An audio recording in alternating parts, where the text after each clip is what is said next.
Saudações a todos vocês, eu sou o Padre Anderson e nós estamos neste módulo da UPM, Universidade Popular Mariana, em que nós queremos estudar o tema deste ano, o Espírito Santo, alma da Igreja e do mundo, né? Que está aqui nesse livro, nesse pequeno livro, e nós teremos uma série aí de 9 artigos que nós vamos fazer com que cada artigo seja uma aula, né? E aí nós vamos acompanhando através aqui do nosso canal no YouTube. Então sejam bem-vindos e que vocês tenham um bom aproveitamento aí dos nossos temas, tá bom?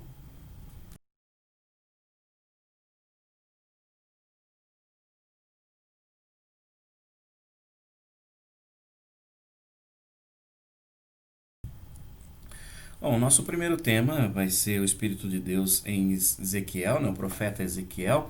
Mas antes que nós possamos entrar de fato no contexto histórico de Ezequiel, é bom a gente voltar um pouco e lembrar a história do povo de Israel. Claro que eu vou fazer um resumo, né? Mas tudo começa com o chamado de Deus a Abraão lá na terra de Ur, na Caldeia, né? Para que Abraão saísse, né, de Ur para um lugar que Deus mesmo daria como promessa ao povo que descenderia de Abraão e que aceitasse a Yahvé como o único Deus. De Abraão nascerá todo um povo, então, que com o neto de Abraão, Jacó, migrará para o Egito à procura de fartura. Jacó mais tarde será chamado por Deus como Israel, que significa aquele que luta com Deus. Os filhos de Jacó, nascidos de Jacó, ou Israel, voltarão para a terra prometida e se estabelecerão por lá. As terras serão então divididas entre os filhos de Israel, que são 10, e mais 2 netos, filhos de José, aquele que tinha sido vendido para o Egito. Nascem as 12 tribos de Israel. São elas Ruben, Simeão, Judá, Zebulon, Isacar, Dan, Gade, Azer, Naphtali, Benjamim, Manassés e Efraim. Mais tarde, as tribos mais ao norte se unificam e formam o reino de Israel, cuja capital é Samaria. As tribos do sul também se unificam e formam o reino de Judá, cuja capital é Jerusalém. Eu estou falando justamente desses dois reinos para que a gente se contextualize no contexto histórico que vamos perceber agora com Ezequiel. Por isso que haverá também uma grande rivalidade entre os dois reinos, né? E principalmente as suas capitais. A rivalidade entre os judeus de Judá e os samaritanos da Samaria ou de Israel. Essa rivalidade será ainda mais forte porque com as dominações dos impérios estrangeiros, a cidade de Samaria ela fica mais aberta, por assim dizer, aos domínios, afastando-se do Deus verdadeiro, que é Yahvé, e permitindo o culto às divindades externas, né, especialmente as babilônicas. Aos olhos do povo de Judá, ou seja, os judeus, a Samaria se corrompeu, tornando-se impura, pois adorava a outros deuses. Em resumo, é isso. Então nós vamos agora para a nossa primeira parte, né? O texto é o Espírito de Deus em Ezequiel, vento impetuoso, respiro de vida, mentalidade nova. Quem escreveu esse texto foi a Jana Ribel, né? Então nós vamos adentrar um pouco nesse texto dela, né? E ela começa fazendo já uma introdução ao livro de Ezequiel e a seu contexto histórico. Haja vista que toda leitura, né, todo livro que é escrito, né, na Bíblia, ele tem por trás um contexto histórico. E qual o contexto histórico em Ezequiel? Ezequiel é chamado, né, é um dos chamados profetas maiores, mas não em relação a ser mais importante que os demais, mas na relação ao tamanho do seu livro. O livro de Ezequiel possui 48 capítulos, sendo o terceiro maior maior livro dos profetas maiores. Os dois outros maiores são Isaías, que tem 66 capítulos, e Jeremias, que tem 52 capítulos. A um primeiro momento, o livro do profeta Ezequiel mostra-se estranho e com dificuldade para se ler. mesmo que o livro seja bem estruturado e possua uma elevada qualidade literária. A linguagem do livro, as imagens que ele usa, as ações que ele narra, o modo com que fala de Deus e das pessoas apresentam-se invulgares e até mesmo repugnantes a um leitor dos nossos tempos. Provavelmente por conta disso é que o livro de Ezequiel deve ser um dos livros menos conhecidos. Tentaremos então conhecer um pouco a respeito desse profeta, pois sua obra, assim como as obras dos demais profetas do Antigo Testamento e também todos os demais livros do Antigo Testamento, ajudam-nos a descobrir algo do próprio contexto histórico da época e como é feito o seu desenvolvimento. A maior parte dos exegetas, e exegetas são aqueles estudiosos das Sagradas Escrituras e também de outros livros antigos, que tecem comentários e que fazem interpretações com base nos textos e determinadas literaturas. São especialistas em literaturas antigas, né, exegetas. Então, os exegetas, a maioria deles, concorda que a origem do livro de Ezequiel seja, em sua grande parte, do período do exílio da Babilônia, mais ou menos ali entre os anos 587 a.C. até os anos 537 a.C., tendo sido escrito na Babilônia. O profeta Ezequiel é apresentado já no início do livro como sendo um sacerdote de Jerusalém, portanto do Reino do Sul, né, de Judá, que fora deportado para a Babilônia junto com o rei Joaquim e um numeroso grupo de pessoas influentes e de trabalhadores especializados. Isso nós vamos ler lá no segundo livro dos Reis, né, capítulo 24, versículos de 10 a 16. Ezequiel, então, recebe o chamado a ser profeta justamente no exílio. E aqui vale um parênteses, né, que nós vamos depois também falar um pouquinho mais, mas quando um império dominava um determinado lugar, a primeira coisa que eles faziam era tirar as autoridades, né, o rei, no caso, e também as pessoas influentes, como escribas, escritores, sacerdotes, né? Então esse povo, a chamada elite do lugar, era levado para fora daquilo, porque assim o povo era melhor dominado, né? O povo podia ser melhor dominado. Não tinha a figura para que se olhava, né? A figura para quem se espelhar, então era mais fácil de se dominar. É importante entendermos que esse contexto de exílio também, para entender, nos leva também a entender o que significam a força da mensagem de Ezequiel e também o que representou o exílio para a vida do povo eleito. Em resumo, os eventos do século VI a.C., ali entre 597 e 587 especificamente, implicaram em uma profunda crise para o povo de Israel e, de certa maneira, foi o fim do mundo conhecido para aquele povo, né, o povo de Israel. O Império Babilônico estabeleceu-se rapidamente como superpotência por todo o Oriente Médio. As decisões políticas do rei de Judá, que era de descendência de Davi, levaram ao primeiro cerco de Jerusalém, que aconteceu em 597 a.C. e que desembocou na deportação do rei e da classe influente e dos trabalhadores especializados, como a gente já comentou. Nabucodonosor, rei da Babilônia naquela época, entre 605 a 562 a.C., ao invés de sitiar o rei Joaquim, acabou sitiando Sedecias, que era tio, né, de Joaquim, mas aí são reinos diferentes. Ele, em vez de sitiar o reino do sul, acaba sitiando o reino do norte, né? E 10 anos aí acabam se passando, e nesse tempo que começa a atividade profética, então, de Ezequiel, e existiam naquele tempo dois grupos que se opunham, né, em Jerusalém e também no exílio, né? Esses dois grupos que se opunham acabam também sendo levados, né, para a deportação, para o exílio. E um primeiro grupo, do qual faziam parte justamente os profetas Jeremias e também Ezequiel, acreditava-se que seria melhor continuar fiel aos acordos com os babilônicos, aceitando o seu domínio, fosse como vontade de Deus, fosse para não correr o risco de uma outra guerra, enfim, aí, né, manter mais ou menos assim o status.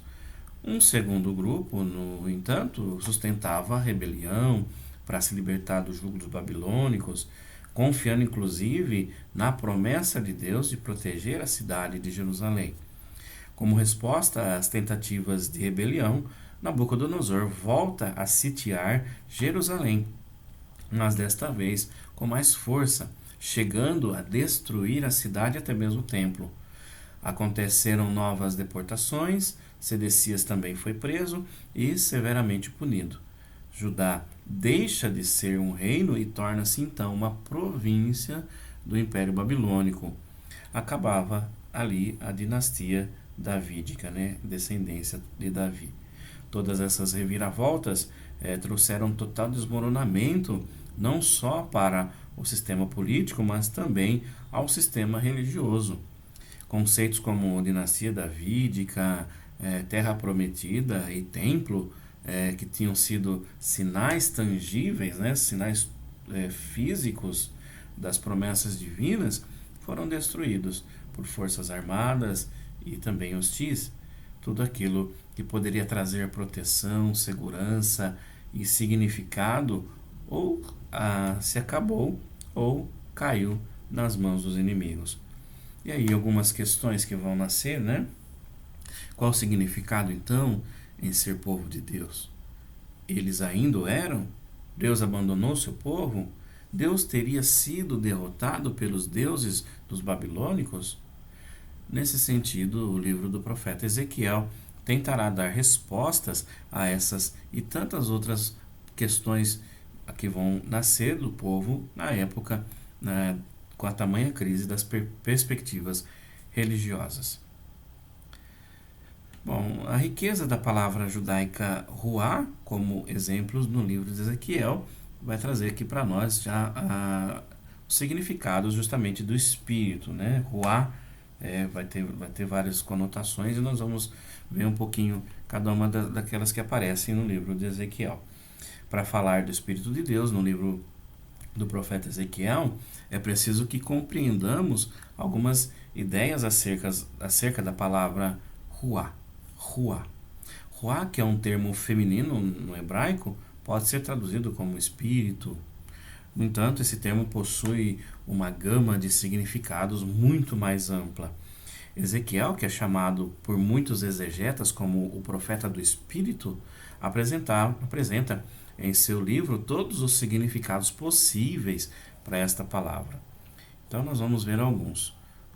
O significado básico de ruá é ar em movimento, né? O vento, né? O ar em movimento. Desse modo, a palavra é frequentemente empregada no sentido de vento. Por exemplo, no início da visão da glória de Yahvé, que acontece lá no capítulo 1, entre os versículos 4 ao 28, e se fala, né, que há um vento impetuoso. Em outros versículos também vamos encontrar o vento do Oriente, né? Por exemplo, lá no capítulo 17, versículo 10, também no capítulo 19, versículo 12 e 27, versículo 26, tá bom? Em Ezequiel, o vento está quase sempre soprando, associado ao juízo de Yahvé, exceto ali no capítulo 1, versículo 4, né? No qual o vento impetuoso é um vento teofânico, ou seja, faz parte da manifestação divina. Aí outros elementos também serão associados ao juízo de Yahvé, o fogo e outras forças naturais, por exemplo. Uma outra concepção, um outro significado é ruá como direção. E lá no capítulo 5, versículo 10, Deus vai anunciar o seguinte: aplicarei castigos contra ti e dispersarei em todas as direções ou em todos os ventos o que restar de ti. O sentido é o de dispersão, né, em todas as direções, por toda parte, tá bom? Ruá também é como respiro. Nesse sentido, é aquilo que distingue um corpo morto de um ser vivo.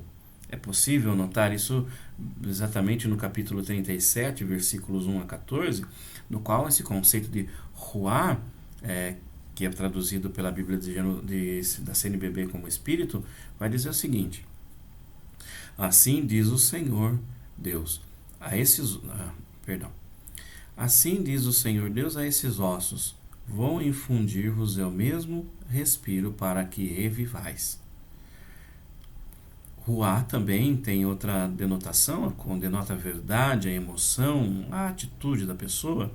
E aí, nesse sentido, costuma ser traduzido como espírito ou como pensamento. Junto com o coração, leb, o espírito é lugar das convicções profundas, né? Dos pensamentos e das decisões. É a interioridade de uma pessoa. Assim diz o Senhor: eu conheço vossas pretensões. Isso lá no capítulo 11, versículo 5. Ou então, lá no capítulo 13, versículo 3. Assim diz o Senhor Deus: ai dos profetas insensatos que seguem a própria inspiração, sem terem visto coisa alguma. Isto é, que seguem os próprios pensamentos, as próprias ideias e não as de Deus. Do mesmo modo que podemos falar em espírito humano, analogamente podemos falar do Espírito de Deus, aí um outro significado, né? E o Espírito do Senhor caiu sobre mim, né? Está lá no capítulo 11, versículo 5. No Antigo Testamento, isso não significa o Espírito Santo como nós pensamos, né? No sentido trinitário, mas significa o pensamento de Deus, a força de Deus, o respiro de Deus, ou seja, as suas palavras. O Espírito de Deus dá vida, fortalece, renova, comunica os pensamentos de Deus, chama e inspira os profetas. É uma força divina, assim como o espírito do homem é uma força humana. Ao mesmo tempo, é presença ativa de Deus no mundo e com o seu povo. Se para nós, por motivos de tradução, precisamos distinguir os diversos empregos da palavra ruá, para os leitores da língua hebraica, no entanto, essas distinções não eram tão nítidas, o que acaba permitindo as mais variadas situações de ambiguidade, muitas até mesmo intencionais, nas quais não fica claro o sentido do uso do termo. Por exemplo, a força misteriosa presente no vento e no respiro já remete a Deus, é dom de Deus.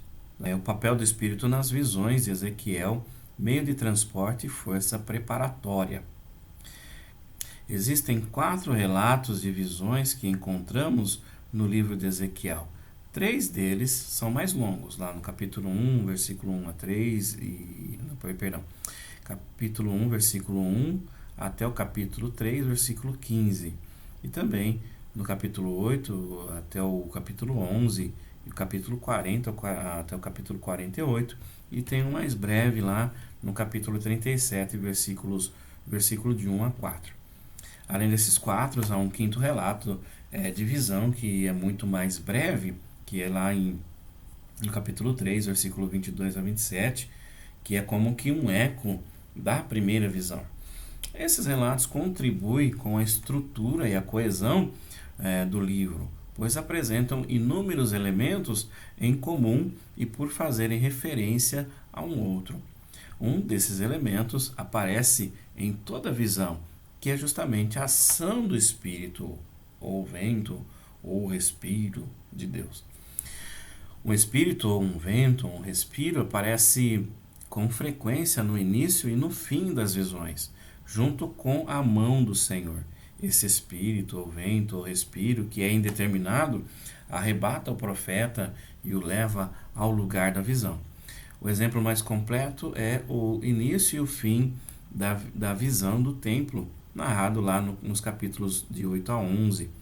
Nessa visão, o profeta encontra-se na Babilônia, mas o Espírito me arrebatou pelos ares e me levou em direções divinas. Capítulo 8, versículo 3, onde o profeta acaba observando a glória de Deus e abandonando o templo e destruindo a cidade. No fim da visão, mais uma vez, o Espírito me arrebatou e me conduziu à Caldeia até os exilados em visão no Espírito de Deus. Está lá no capítulo 11, versículo 24. Portanto, aqui um espírito indefinido foi um meio de transporte místico entre Jerusalém e a Babilônia. Esse versículo também esclarece que isso aconteceu no Espírito de Deus, ou em visão no Espírito de Deus, indicando uma força de origem divina que, no relato, tem a função de superar a distância geográfica entre o profeta e o objeto da visão. Ezequiel não só viu como se fosse um sonho, mas se sentiu transportado em espírito, com a sensação quase que física de um lugar a outro.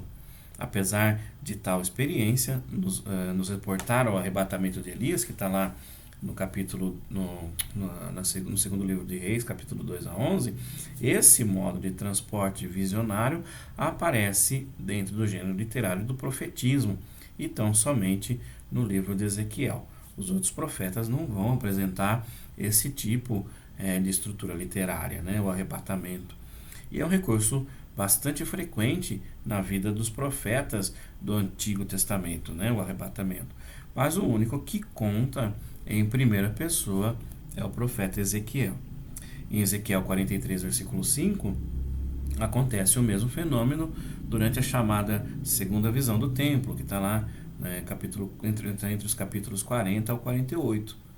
Novamente, o Espírito me arrebatou e me levou para o pátio interno. Espírito aqui, vale lembrar, que é a tradução que faz a Bíblia da CNBB, né? Usando aí o Espírito. Porém, no original em hebraico não tem o artigo o, né? Portanto, esse Espírito é indeterminado, tá? Então, lendo novamente o Espírito me arrebatou e me levou para o pátio interno, a fim de que o profeta pudesse assistir o retorno da glória de Yahvé no templo novo e purificado. Esse espírito transporte, de certa maneira, agiu na qualidade de um catalisador, facilitando o desenrolar da visão. Existe uma outra função de espírito posterior dentro do contexto das visões. Em duas ocasiões, Ezequiel encontrou-se prostrado ao chão, lá no capítulo 1, versículos 28 e também no capítulo 3, versículo 23, ou seja, subjugado pela aparição da glória de Yahvé. Quando Deus lhe ordenou que se levantasse, o profeta não acreditou que seria capaz de fazer isso sozinho, mas ele vai dizer, né? Entrou em mim um espírito e me pôs de pé. Então eu ouvi aquele que falava comigo. Lá no capítulo 2, versículo 2. Aqui, então, Ruá age no profeta, não de forma externa, mas internamente, dentro dele, entrando nele. Alguns estudiosos sugerem que é o hálito de Deus que entra no profeta. Outros veem nisso o respiro vital enviado por Deus ou o próprio Espírito de Deus. Em todo caso, o efeito Ruá, que provém de Deus, foi o de reavivar o profeta, levando-o diante de Deus, preparando-o dessa forma para escutar a voz de Deus. Nas visões, o Espírito, que poderia ser também um vento, foi, em todo caso, uma força misteriosa e irresistível, de origem divina e com a função de uma espécie de meio de transporte espiritual que contribuiu com a impressão de que o profeta realmente observou o que acontecia a milhares de quilômetros de onde se encontrava. Em duas oportunidades, esta Ruá entrou no profeta para dar-lhe força, levantando-o. Portanto, a Ruá preparou e facilitou o acontecimento das visões. O respiro de vida no vale da morte. A visão mais conhecida e ousada do livro de Ezequiel é uma verdadeira obra-prima do ponto de vista da retórica, por conta da chamada ressurreição dos ossos ressequidos. A Bíblia da CNBB trabalha com a tradução de espírito para Ruá e já a tradução inglesa emprega palavras diferentes nas diferentes partes do relato. o fato de Ezequiel utilizar quase todos os significados possíveis do termo ruá torna quase que impossível traduzi-lo plenamente. Mas Ezequiel distingue bem, sutilmente, de forma bastante clara, 5 significados diferentes para o termo ruá. O espírito, força de Yahvé, enquanto associado ao transporte visionário do profeta, como está lá no versículo 1, ligado ao tetragrama sagrado YHWH, né, que não podia ser pronunciado aí, que eles acabavam trocando por El Shaddai, enfim, outros nomes, né? Elohim, né? Eles não liam o tetragrama. Também um segundo significado, como respiro, no sentido de vida natural, que está lá nos versículos 5, 6 e 8, isso falando dentro do capítulo 34, né? E sem o artigo, tá? Então, respiro, não o respiro, não um respiro, mas somente respiro, no sentido de vida natural. Um terceiro significado, o respiro da vida, a força vital que anima todas as criaturas vivas. Ou seja, uma força quase divina, mas distinta de Deus, a qual o profeta pode se dirigir e que cumpre o milagre da reanimação dos corpos recompostos. Isso 3 vezes lá no versículo 9. Isso tá já com um artigo, tá bom? Os pontos cardeais, num quarto momento, ou seja, dos 4 ventos, uma das 2 únicas vezes que o termo não é traduzido por espírito, na própria Bíblia da CNBB, tá? E aqui já no plural. Lembrar que sempre quando fala-se dos 4 pontos cardeais, dos 4 ventos, sempre quando tem o número 4 na literatura profética, ou na literatura como um todo da Bíblia, refere-se a todo mundo, né? Os 4 cantos do mundo, enfim, tá? Então todo mundo conhecido. E o quinto significado, o espírito de Yahvé, ou seja, o pensar e o querer de Yahvé prometido como dom aos filhos de Israel, que está lá no versículo 14. E aí nós vamos ter um sufixo possessivo, o meu espírito, quer dizer, então já delimita, né? Mesmo com tanta riqueza de significados, isso acaba permitindo uma certa ambiguidade. E o verdadeiro ponto inicial da visão não é o início do relato, mas o versículo 11, com a declaração desesperada dos exilados, que diz o seguinte: nossos ossos estão secos, nossa esperança acabou, estamos perdidos. Lembrar aqui, né, daquelas perguntas lá atrás, né, quem é o povo de Deus, será que somos realmente o povo de Deus? E eles perderam também os referenciais, né, do templo e tantas outras coisas mais, né? Então, os ossos estão secos. A visão que mostra uma grande quantidade de ossos ressequidos e espalhados também, como está lá nos versículos de 1 a 2, perdão, admite uma situação de morte. Aliás, essa visão evidencia ainda mais a situação de morte. E a pergunta que Deus dirige ao profeta é a seguinte: esses ossos poderão reviver? O que transforma-se em um anúncio solene do que Deus fará depois. A Ruá entrará nos ossos ressequidos e espalhados para que revivam. No contexto da carne, dos nervos, da pele, os leitores de língua hebraica compreenderão que se trata de respiro, sinal da própria vida física. No que concerne à visão de Ezequiel, Deus promete aquilo que é fisicamente necessário para que a vida volte aos ossos.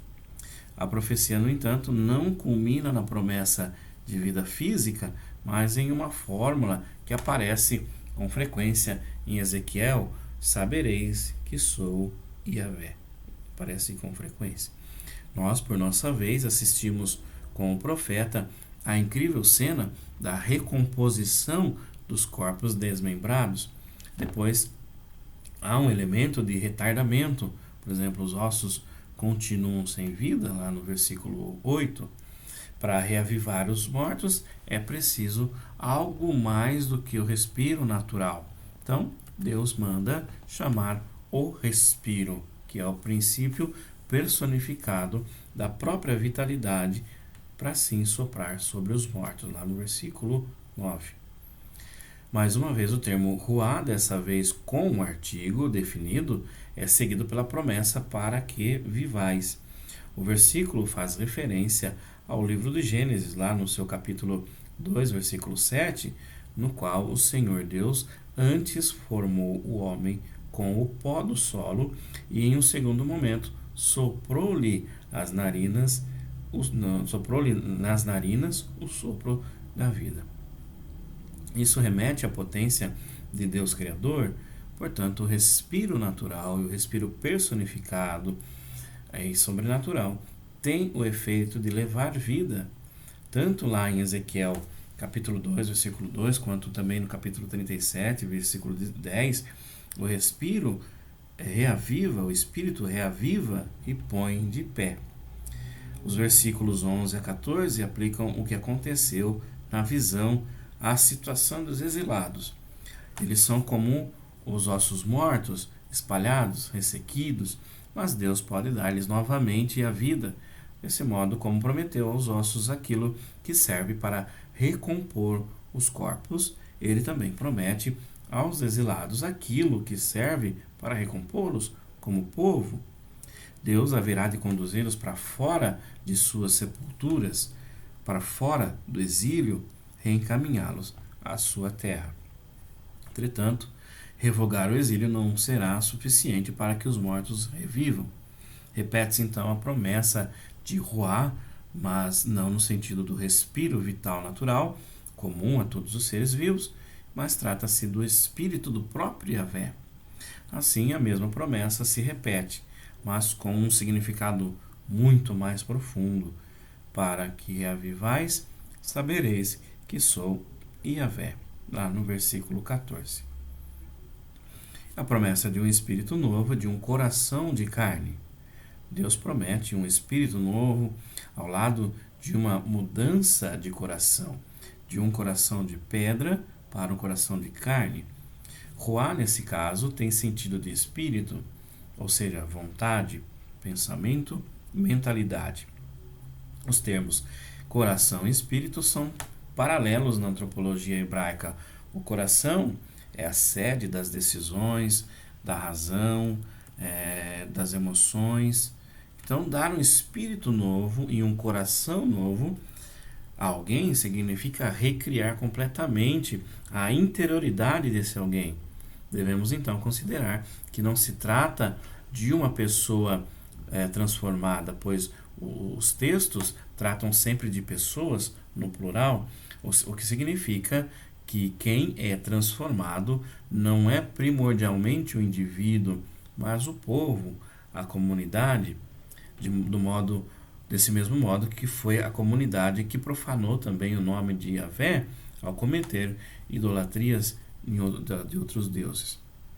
Por isso, a promessa de Yahvé através de Ezequiel culmina na frase: serão o meu povo e eu serei o seu Deus, lá no capítulo 11, versículo 20. Esta fórmula de aliança exprime e redeclara a aliança entre Deus e o povo eleito. Essa mudança de coração e de mentalidade faz com que seja possível viver realmente como povo de Deus.